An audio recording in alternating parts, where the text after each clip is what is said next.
Sebanyak 16 desa di 2 kecamatan di Semelu pada Senin pagi terendam banjir. Wilayah Kecamatan Semelu Timur menjadi wilayah terparah yang terdampak banjir terkena di mana sebanyak 14 desa terendam banjir. Akibat tingginya intensitas hujan yang terjadi sejak Senin dini hari, belasan desa yang berada di Kecamatan Semelu Timur dan Kecamatan Teluk dalam Kabupaten Semelu terendam banjir.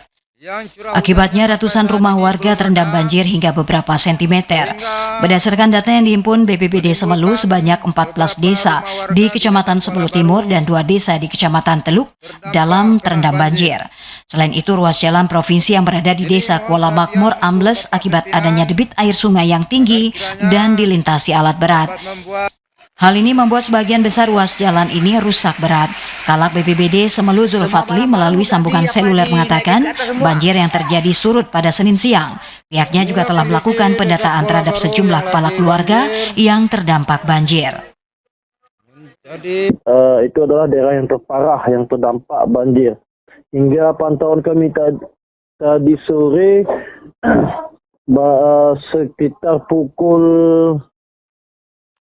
11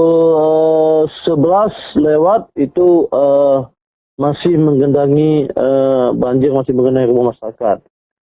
Alhamdulillah sekitar jam 12 sampai jam hampir setengah 1 banjir sudah surut, sudah mulai surut. Untuk ketinggian rata-rata permukaan air itu sekitar 30 sampai 1 meter. Untuk masing-masing dampak yang sudah dampak bencana yang dirasakan masyarakat yang baru kami terima data update-nya. Pihaknya pun meminta agar masyarakat selalu meningkatkan kewaspadaan di tengah cuaca buruk yang masih terjadi di wilayah Kabupaten Semelu.